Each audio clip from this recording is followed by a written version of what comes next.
Salut à tous, bienvenue dans le 1330, nouvel épisode d'aujourd'hui. Alors, nous sommes le 10 avril, il fait beau. Aujourd'hui, il fait beau, ça c'est cool. C'est le printemps et en plus, j'ai un nouvel intervenant avec moi, Amir. Comment vas-tu? Bah, ça va très bien et toi? Ça va, ton premier 1330. Oh là là, on va faire une croix blanche sur le calendrier, c'est tellement bien. Et une croix blanche, on la verra pas, c'est une croix rouge ou une marquée d'une pierre blanche, mais si tu mixes les deux, ça marche pas. Ouais, c'est un peu compliqué. Et donc, tu vas nous parler de copilote pour GitHub. C'est bien ça? Exactement. Donc oui, aujourd'hui, on va parler de GitHub Copilot. Comme on a pu le voir ces dernières années, on a l'IA qui est en train de complètement chambouler le monde de la tech. Donc on a une émergence d'outils IA qui nous permettent d'accroître notre productivité et notre efficacité en tant que développeur. On a pu avoir le dernier 1330 de Lionel qui nous a parlé de Mhm. Copilot 365. Là, sur GitHub Copilot, on va se concentrer uniquement sur le dev. Donc voilà, il est décrit, on va passer à la slide suivante, il est décrit comme l'assistant virtuel par excellence. Mhm. Donc ça va être un service qui va agir comme notre binôme de programmation basé sur l'IA. Il va fonctionner avec plusieurs langages de programmation, les plus populaires. Et voilà, donc les plus populaires, et il va nous permettre de booster considérablement notre productivité globale en tant que développeur. Là, je vous ai mis une petite image. On a des recherches qui ont été faites, des études qui ont été faites par GitHub et Microsoft, qui nous ont permis de constater que en utilisant GitHub Copilot, un développeur avait en moyenne 55% était en moyenne 55% plus rapide dans Mhm. son développement, que 46% du nouveau code était écrit par l'IA et que 75% des développeurs se sentaient plus satisfaits de leur travail et plus concentrés à l'aide de cet assistant. Donc voilà, c'est des statistiques qui parlent d'elles-mêmes. Et moi, pour l'avoir utilisé, je ne l'utilise pas depuis son lancement, donc il est lancé depuis 2 ans, mais depuis que je l'utilise, on va dire depuis 6 mois, je suis globalement d'accord avec ces statistiques. Ouais. Donc voilà, au début, on va voir son installation, donc c'est pas très compliqué. Il faut au préalable avoir un compte GitHub et Mhm. souscrire à un abonnement copilote. Donc l'abonnement individuel est à 10 dollars par mois et on aura D'accord. aussi une version business et enterprise. Ces versions-là, on va pouvoir englober des fonctionnalités de protection de data pour les entreprises et aussi des fonctionnalités de collaboration qui peuvent être utiles bah, aux entreprises. Voilà. Du coup, aussi, quand on a souscrit à cet abonnement, on peut installer l'extension sur son IDE. Moi, je Mhm. travaille essentiellement sur Visual Studio Code, parfois aussi sur Visual Studio. Donc, il est disponible sur ces deux IDE. On a aussi la disponibilité sur Vim, NeoVim et JetBrains, si je ne me trompe pas. Donc voilà, on installe l'extension sur son IDE et une fois qu'on l'a installé, on se connecte à GitHub via l'IDE et on a GitHub Copilot qui est prêt à l'emploi. C'est cool. Ça a l'air simple dans l'installation en tout cas. Ouais, c'est vraiment pas très compliqué. Moi, j'ai eu quelques complications parce que j'ai eu l'abonnement GitHub Copilot via mon école Mhm. avec Ah, l'alternance. du Donc, coup, c'était pas le même compte alors, c'est ça? voilà, c'est ça. Il fallait faire des paramétrages pour récupérer l'abonnement. Mais Mhm. quand on l'achète personnellement, c'est très simple. Ok. Donc là, on va voir le fonctionnement de GitHub Copilot. Donc, il va s'appuyer sur un modèle IA qui s'appelle OpenAI Codex. Donc, comme on peut le comprendre, il a été créé en collaboration avec OpenAI. Ce, euh, ce modèle IA va être très performant. Il va pouvoir avoir une connaissance approfondie sur la façon dont les développeurs codent. Et pour refaire le petit comparatif sur cette slide, je vais faire un petit comparatif aussi avec ChatGPT. Mhm. Pour le petit comparatif, avec la version ChatGPT 3.5, la version gratuite, on va avoir une performance qui va être vraiment enfin, qui va être décuplée comparée à GPT-3 pour la génération de code, notamment grâce à l'apprentissage de ce modèle qui a été fait sur un jeu de données qui est beaucoup plus conséquent. Mhm. Pour la petite comparaison, euh, euh, le modèle OpenAI Codex a été entraîné, ces données de formation ont été avec du langage naturel, des milliards de lignes de code provenant de code source public et aussi l'intégralité des référentiels GitHub publics. Donc, on a quand même un jeu de données Ouais, qui est ça assez va, il y a de conséquent. quoi faire. Ok. Voilà, c'est ça. Et comparé à GPT-3 qui, lui, est de base utile pour utiliser, enfin, pour avoir des réponses en langage naturel, Hmm. en réponse à un prompt, voilà, en langage naturel aussi. Oui. Donc voilà, on a une grosse performance avec ce modèle-là. Euh, GitHub Copilot va maîtriser plus d'une douzaine de langages.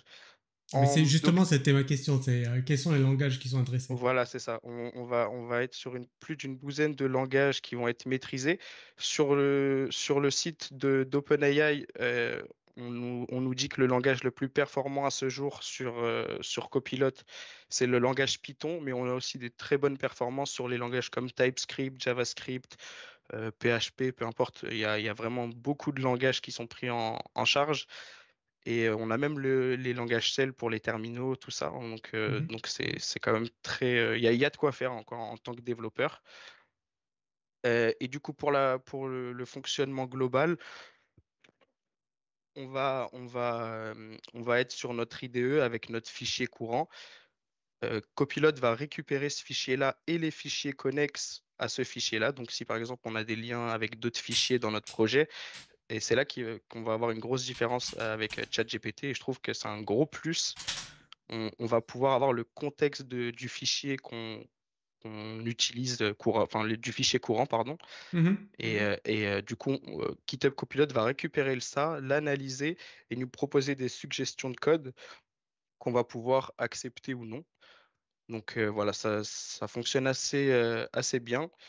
Et en général, on peut avoir des suggestions parfois farfelues, entre guillemets, mais en général, on a des choses assez pertinentes. Ok. Oui, de toute façon, on a toujours l'humain qui va piloter son développement en acceptant ou non l'aide qui est proposée avec son recul, C'est ça son exactement. propre expérience. Et puis avec ce genre d'IA, plus on va être. Parce qu'on a aussi la possibilité d'évaluer les réponses de copilote. Et plus on va l'utiliser et si possible l'évaluer, plus l'IA va être performante. Donc ça présage que du bon pour la suite. Hmm. Et voilà. Du coup, excusez-moi. Pour les fonctionnalités de GitHub Copilot, on va avoir principalement. Ah, le mec tous, quoi. Pas C'est possible. On a pris c'est le, un malade. C'est pas vrai. c'est le choc chaud-froid, on va dire.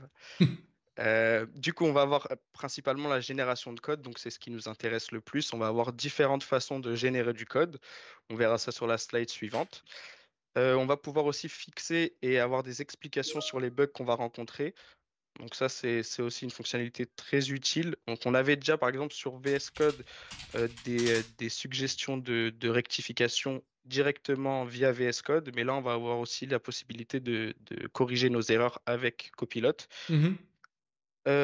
Par la suite, on va aussi avoir la possibilité d'avoir une analyse de notre projet et des réponses à diverses questions euh, grâce à un chat qu'on va avoir. C'est un chat de type ChatGPT. Et pour le coup, c'est aussi très intéressant parce qu'on va avoir un réel chat GPT beaucoup plus performant que le chat GPT, la version gratuite, intégré directement à l'IDE. Donc voilà, ça va être très intéressant et on va pouvoir poser tout type de questions relatifs au projet. Moi, l'exemple que j'ai eu, c'est quand on arrive par exemple sur un projet qui est déjà entamé, pour savoir les technos utilisés ou sur un fichier en particulier, savoir comment on récupère telle chose, avec quoi on l'utilise. On va pouvoir poser ce type de questions dans le chat et avoir des réponses à nos questions. Mhm. Et pour finir, on a la fonctionnalité GitHub Copilot CLI. Elle n'est pas sortie directement en même temps que Copilot. Et honnêtement, c'est une fonctionnalité qui est assez intéressante. Ça va être une assistante autour des commandes via le terminal. Donc, je sais qu'en tant que développeur, j'ai pas une grande expérience.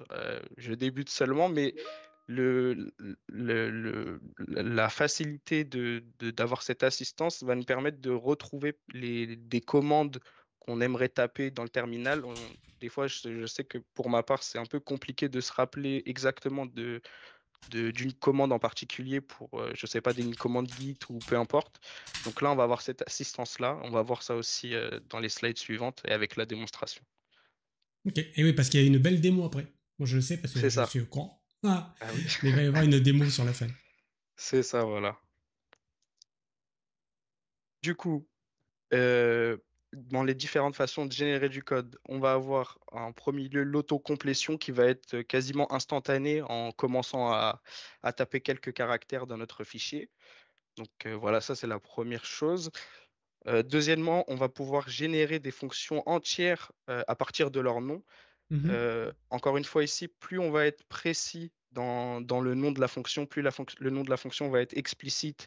Si possible, si on peut rajouter nos paramètres, les paramètres voulus à la fonction. Une fois qu'on aura écrit le nom de la fonction et ses paramètres, on va avoir la proposition, la suggestion d'une fonction déjà préécrite. En général, on peut avoir aussi plusieurs suggestions, ce qui est pas mal. Donc, on pourra choisir la fonction la plus appropriée à nos besoins. On pourra aussi générer du code à partir d'un commentaire. Donc là, si on, voilà, je sais pas, si on n'a pas d'idée ou qu'on préfère envoyer un prompt directement. On écrit directement dans le fichier de code en commentaire ce qu'on veut. Et là, Mhm. on a aussi des suggestions de code. Donc, c'est vraiment très puissant. Je vous montrerai sur la démonstration. On peut avoir des grosses pages de code déjà préécrites. Donc, il va sûrement falloir faire des modifications sur ces suggestions-là pour pouvoir avoir un code qui est, pardon, j'ai pas le mot, qui est, adapté à nos besoins, pardon. Mais sinon, on a quand même une bonne suggestion en général qui est proposée. Et enfin, on pourra générer du code via le chat copilote, donc un peu comme sur la génération via les commentaires. On écrit un prompt dans le chat directement et on récupère le code voulu. Mhm. Hop. Et pour finir, avant la démo, on va voir les fonctionnalités de Copilot CLI. Donc, comparer toutes les autres fonctionnalités, pour pouvoir utiliser Copilot CLI, il va falloir faire une installation supplémentaire. Il va falloir taper la commande que j'ai mis en premier. Donc voilà, il faudra juste taper ça. Et après, on aura le Copilot CLI qui Installé. va être installé, pardon. Et voilà. Et en gros, Copilot CLI va être utilisé avec deux commandes principales qui vont être GH Copilot Explain et GH Copilot Suggest. Mhm. La première commande va être utile pour expliquer une commande qu'on a. Donc, si on tombe sur une commande qu'on ne sait pas à quoi elle sert ou qu'on ne sait pas à quoi sert un argument de la commande, là, on va avoir Copilot CLI qui va nous expliquer la commande avec chaque argument détaillé. Donc, c'est quand même utile quand on veut comprendre ce qu'on fait. Si on a une commande, on tombe sur une commande, on nous demande de taper une commande. Et la deuxième fonctionnalité, ça va être GH Copilot Suggest, qui va nous permettre cette fois-ci de trouver une commande en tapant un prompt après ces trois arguments-là. On tape notre prompt entre côtes et on va avoir une suggestion de commande qui va nous être faite. La fonctionnalité en plus dans cette commande, c'est qu'on va pouvoir, une fois la suggestion faite, nous demander à Copilot CLI de nous expliquer la commande qu'il a faite. Donc ça va nous permettre aussi de comprendre ce qu'on fait. On va pas Mhm. faire, pas taper la commande dans le vide et voilà. Et on va pouvoir aussi soit l'exécuter directement, demander à Copilot CLI de l'exécuter directement, soit on pourra la copier dans le clipboard et pouvoir l'utiliser par la suite. Et pour finir, on a la dernière commande qui est GH Copilot config. On va pouvoir faire des configurations sur Copilot CLI. Je sais que moi, j'utilise pas beaucoup, honnêtement, cette fonctionnalité encore. Je l'ai connue que très récemment. Mais je sais que beaucoup d'utilisateurs qui utilisent Copilot CLI préfèrent mettre des alias sur les commandes. Donc pour GH Copilot Explain, mettre Oui. GCE et GCS. C'est vrai que ça pourrait être un peu fastidieux de réécrire à chaque fois GH Copilot Explain. Je vous encourage aussi à le faire. Je l'ai fait moi, enfin je l'ai pas fait ici pour la démo, mais je l'ai fait sur mon ordi perso. C'est quand même assez pratique. Donc voilà, donc là on va passer à la démo. La démo, j'appuie sur le bouton qui va bien. Ok, super. Hop. Donc voilà. On va commencer par. Donc là, tu es dans Visual Studio Code, c'est ça? Ouais, c'est ça, Visual Studio Code. Je code en général sur Visual Studio Code, euh, un peu plus rarement sur Visual Studio, mais ouais, en général Mhm. Visual Studio Code. Donc là, j'ai commencé à taper le nom d'une fonction. Hop, ah non, celui-là. Donc la fonction s'appelle Calculate Subtraction Numbers. Donc Mhm. voilà, je vais faire la démo avec des exemples assez simples, mais il faut savoir que Copilot marche aussi avec des cas plus concrets, plus complexes. Et donc là, voilà, je préfère faire ça sur des trucs plus simples pour pouvoir être clair dans ce que je fais. Mhm. Donc là, hop, on va déplacer ça. Non, je sais pas comment le déplacer. Bon, c'est pas grave. Donc là, comme vous pouvez le voir, ça s'est enlevé. Bon, c'est les joies du direct. Voilà, donc là, comme vous pouvez le voir, on a l'autocomplétion qui s'est proposée et on a return var 1 moins var 2, donc ce qu'on veut exactement. Et lorsqu'on a cette suggestion, il suffit d'appuyer sur Tab et Ah ouais, il on a le remplit tout code. seul. Voilà, c'est ça, Mhm. ça se remplit vraiment tout seul. Euh, ce qui est aussi utile, c'est avec Copilot, on a ces deux étoiles qui s'affichent. Et lorsqu'on clique dessus, on va avoir une petite fenêtre qui va s'ouvrir où on va pouvoir aussi demander de générer du code. Mhm. Si on n'a pas cette fenêtre ou qu'on n'a pas envie d'utiliser la souris, je sais que c'est un peu banni la souris en tant que développeur, on a aussi le raccourci clavier commande I, contrôle I, pardon, et qui va nous faire ouvrir aussi cette fenêtre. Et donc là, si je mets par exemple, fais-moi une fonction, fonction pour chaque opération algébrique. Mhm. Hop, je mets, ça va charger et voilà, on va avoir, Ah ouais, quand même. Correct. voilà, on accepte et on va avoir toutes les fonctions qui sont faites. Mhm. Pour le petit bémol, quand je disais qu'il fallait être le plus précis possible, là j'aurais pu mettre dans le prompt ne compte pas la fonction subtraction qui a déjà été faite, mais là, comme Mhm. vous pouvez le voir, elle a été dupliquée vu on n'a pas été assez précis dans notre prompt. Donc voilà, là c'est quand même assez performant. On a les choses qui sont faites assez rapidement. Mhm. Si je passe ici, hop, donc là c'est pareil, j'ai pré-tapé le nom d'une fonction et je voulais vous montrer la possibilité d'avoir plusieurs suggestions. Ah oui, pas Donc mal là ça. voilà, on a plusieurs suggestions qui sont faites et on peut choisir la suggestion qui nous convient le mieux. Donc voilà, là on choisit peu importe et après on appuie sur Tab et voilà, on récupère directement le code déjà fait. Donc voilà, c'est quand même assez rapide et voilà, si on a besoin de rajouter des fonctionnalités ou quoi, peu importe, on peut le rajouter. Mais au moins on a une base qui est déjà faite. Ouais. Et Oui, c'est ça. De toute façon, il faut considérer que c'est une aide et que c'est pas le truc qui va travailler à ta place, quoi. c'est ça exactement. Voilà, on peut avoir soit une base ou avoir une idée de comment on pourrait débuter telle fonction ou telle voilà. Euh, Ah, ça s'arrête pas. Ah, le On va, souffreteux, quoi. on va, on va pouvoir aussi générer du code via un commentaire. Donc là, j'ai pas trop d'idées. Mais si on met par exemple crée-moi, on va être un peu ambitieux, crée-moi un serveur. Donc là, voilà, on a déjà l'autocomplétion qui se fait. Hmm.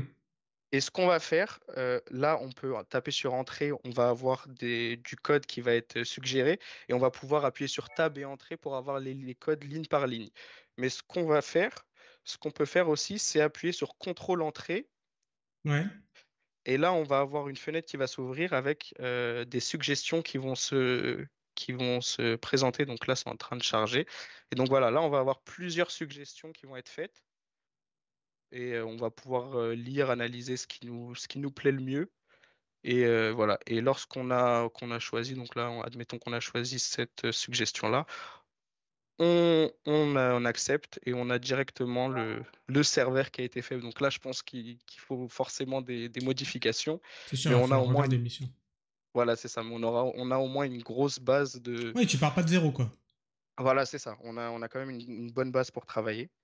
Et c'est même plus sympa que d'aller rechercher du code qui correspondrait à ton envie sur Internet, puisque là, tu as directement le contexte que tu veux, aussi bien sur le code existant que sur la question que tu as, que le prompt que tu vas lui donner à manger, quoi. C'est ça exactement. Et puis là, je suis pas sur un vrai projet. J'ai fait un dossier sur VS Code où j'ai mis plusieurs fichiers aléatoirement. Mais Mhm. lorsqu'on va être sur un projet global, on va pouvoir aussi avoir l'analyse du contexte du projet pour pouvoir avoir une réponse d'autant plus pertinente. Ouais, Donc ça va être une grosse amélioration comparée même j'aime bien faire le comparatif avec ChatGPT. Mais voilà, ChatGPT, si on lui demande crée-moi un serveur, on n'aura pas le contexte autour. ouais. Donc c'est là que je vois le gros plus avec GitHub Copilot. Et donc là, pour la dernière démo, pour la génération de code, je vais vous montrer comment générer du code via le chat. Donc le chat sur VS Code se trouve sur la sidebar de VS Code directement. Mhm. Après l'installation, il est directement installé. Donc là, si on commence à taper, je ne sais pas, euh, crée-moi un formulaire de login pour mon application 1330, on va dire. Mhm. Hop. Et donc là, si je mets entrée, on va avoir toujours un petit chargement. Bien sûr, faut réfléchir un peu comme. C'est ça. Et là, on va avoir la suggestion qui s'écrit. Ah, c'est marrant, c'est du ligne à ligne. C'est pas, Ouais, il te c'est ça. balance pas tout d'un seul coup et Ouais, c'est vraiment, ouais, ça se c'est passe rigolo vraiment comme aussi. ça. Et du coup, là, on va avoir, bon, là, on n'a pas demandé un truc trop complexe, donc on va pas avoir de grosses explications. Mais en général, dans le chat, quand on demande on demande une fonction ou un code en particulier, on va avoir l'explication de ce que fait le code, comment il fonctionne. Et après, Hmm. on va avoir le code. Et ce qui est bien, c'est que via le chat, on peut directement faire basculer le code proposé sur le fichier en tapant sur cette icône-là, Ouais. où on peut le copier et le coller. Et on a aussi, oui, voilà, on peut l'insérer sur un nouveau fichier ou bon, là, c'est pas une commande sur le terminal, mais on peut insérer aussi sur le terminal si on a demandé une commande en particulier. Là, on va passer sur voilà, un IDE. autre IDE, voilà, exactement. C'est sur planificateur. Ah, J'ai superbe. Lionel qui m'a autorisé à utiliser planificateur. Et donc là, on va voir tout ce qui est rectification de bugs et explication de bugs. Donc là, je vais simuler un bug assez simple. Donc voilà, je vais enlever un bout de code et normalement, on va avoir une erreur. Bon. Ouais, ça dépend. Si c'est un bout de code d'Abdelrahman, ça va enlever un bug. Donc voilà, donc voilà, là on a eu un peu de latence, mais on a ce bug qui se fait. Donc on a les suggestions de VS Code. Donc en général, on a déjà des suggestions via VS Code pour rectifier le bug. Et on aura aussi ces deux boutons-là qui vont s'ajouter lorsqu'on aura GitHub Copilot. Donc Fix Using Copilot qui va directement corriger l'erreur en nous Hmm. l'expliquant brièvement ou Explain où là on va avoir le chat qui va s'ouvrir avec des explications et la correction proposée. Donc là si on met Fix Using Copilot, on a un petit chargement. Mhm. Hop, et voilà. On va avoir le HTTP qui va Ah, c'est réapparaître bien ça. Très très et bien. ça va rectifier correctement Est-ce que tu lui as donné à manger des bugs plus complexes que ça, par exemple des choses qui pourraient être j'en sais moi, liés sur deux fichiers différents ou sur une autre Oui, classe. justement, sur Planificateur, j'ai quand même réussi à beaucoup l'utiliser. Et Mhm. on sait qu'il y a, il y a- il y a- il y a beaucoup de liens entre les fichiers dans cette appli. Et Ouais. j'ai quand même réussi à avoir beaucoup de bonnes réponses, de réponses pertinentes de copilote. On a même la possibilité. Je sais que des fois, j'ai des erreurs dans la console ou même pour faire les tests unitaires, j'ai rencontré des erreurs. Et Mhm. j'ai parfois carrément copié-collé l'erreur et je l'ai collé pardon, sur le chat directement en expliquant ce qui allait pas. Et j'ai eu des réponses beaucoup plus pertinentes que sur ChatGPT, puisqu'on avait le copilote qui prenait en compte le contexte du projet. Ouais. Et on me demandait, bon, bah, par exemple, va modifier tel fichier, ou c'est tel fichier qui ne fonctionne pas, ou peu importe. Mais voilà, on a quand même des bonnes performances sur des choses beaucoup plus complexes qu'un HTTP qui manque, quoi. Ok, très bien. Et du coup, là, si on met hop, explain. Voilà, si là on met explain, je vais agrandir la, la fenêtre. Donc là, on a un chargement qui se fait.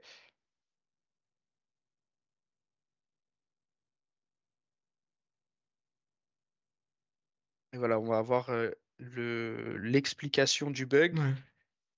Ouais, c'est intéressant d'avoir une explication littérale comme ça. Pas C'est juste ça, c'est ça. une correction qui t'est crachée à la tête comme ça. Bien. Exactement. Du coup, on va pouvoir comprendre l'erreur et bah, du coup, bah, ne plus avoir besoin de copilote pour la prochaine erreur Hmm. qu'on rencontrerait. Et donc là, on va avoir aussi la suggestion qui nous dit de rajouter HTTP. Le petit bémol sur ça, c'est que faut vraiment lire ce code en général quand on utilise Explain et regarder où on doit rajouter le code, puisque lorsqu'on met copier, là, on va pas copier juste le bout de code Ouais, manquant, bien sûr. Ouais. mais toute la fonction. Si par exemple, là, je fais comme j'ai fait précédemment avec le formulaire de login, voilà, là, ah bah non, là pour le coup, ça marche. Oui, parce que j'ai sélectionné. Attends, j'ai sélectionné. Non, j'aime pas avoir tort. J'ai sélectionné directement la fonction entière, mais si je fais comme ça, voilà, là, on va avoir le code qui se mélange. Ok, bien sûr. Ouais, du coup, voilà, soit sélectionner directement, soit regarder ce qui va pas et rajouter directement. Là, je peux rajouter ça, sinon, Hmm. au daily meeting, je vais avoir un gros problème demain. Mais, mais du coup, voilà, là, on va avoir la possibilité de fixer des bugs. On a des grosses performances avec le chat. On va pouvoir poser plusieurs questions, comme j'ai expliqué, du type quelles sont les technos utilisés, pourquoi telle chose ne marche pas. On va pouvoir copier-coller directement les erreurs rencontrées sur la console ou peu importe. Ouais. Et du coup, voilà. Et pour finir, on va passer sur la petite démo de Copilot CLI. Donc, comme j'ai expliqué, on va avoir ces commandes-là. Copilote, on va mettre pour commencer help. Mhm. Cette, co- cette commande-là, voilà, va nous permettre de voir toutes les différentes commandes qu'on peut avoir.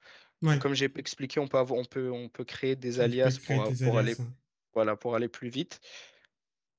Et donc, si par exemple, je commence par GH, non, pas GU, GH, hop, GH copilote suggest, hein, suggest, et que je mets push mon code sur une autre branche. J'y vais un peu en freestyle, mais c'est pas grave. Euh, du coup, là, on va avoir un petit chargement. Et Copilot CLI va nous demander quel type de commande on recherche. Donc là, on va être sur une commande Git qu'on veut.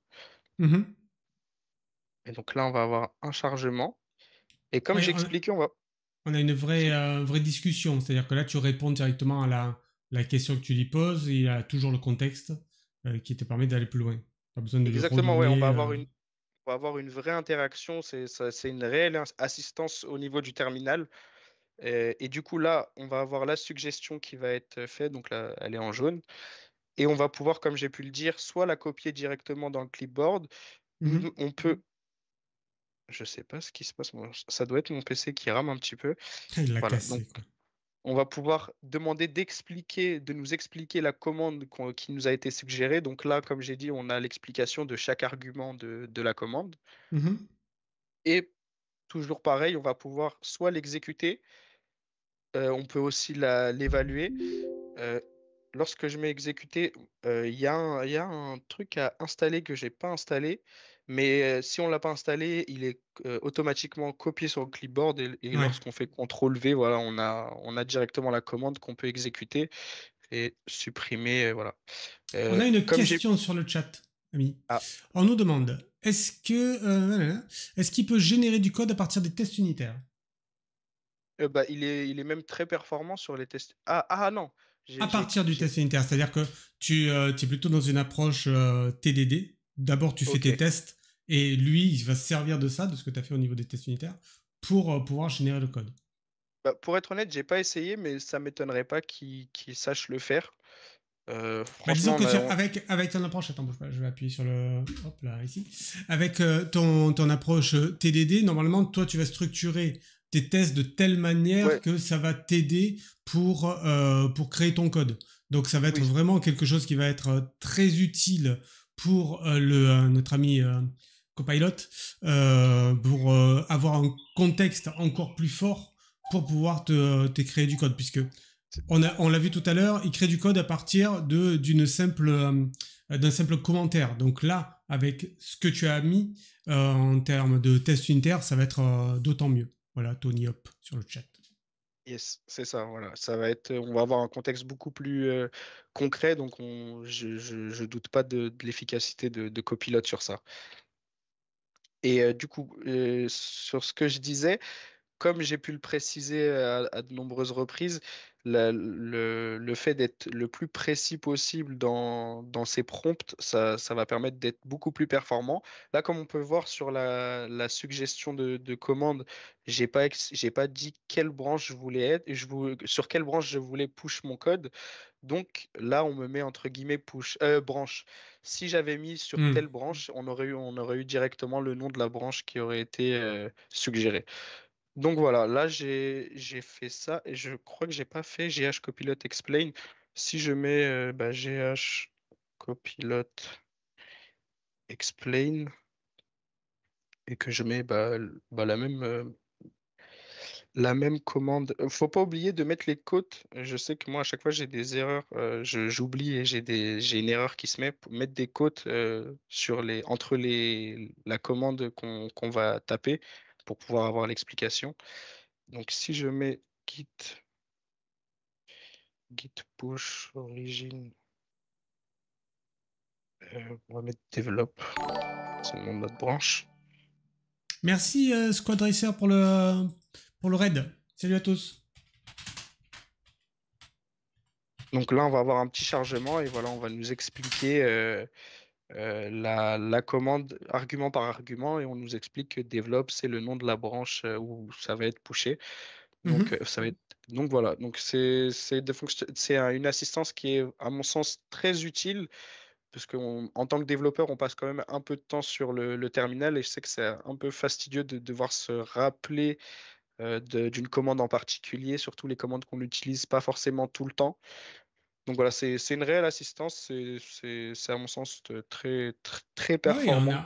on a vu dans les différentes démonstrations que tu as faites, différents exemples, que vraiment, on gagnait du temps, quoi. C'est-à-dire que Oui, ça, voilà, c'est ça, vraiment. ça t'aide à aller plus vite à l'essentiel, même si tu vas pas avoir 100% de ta réponse dans certains cas. Si tu en as ne serait-ce que 40%, écoute, c'est toujours 40% de récupérer, comme tu l'avais évoqué au début avec les valeurs qui sont les pourcentages de vitesse gagnés par les développeurs qui utilisent GitHub Copilot. Effectivement, on voit que tu vas plus vite parce qu'on t'aide.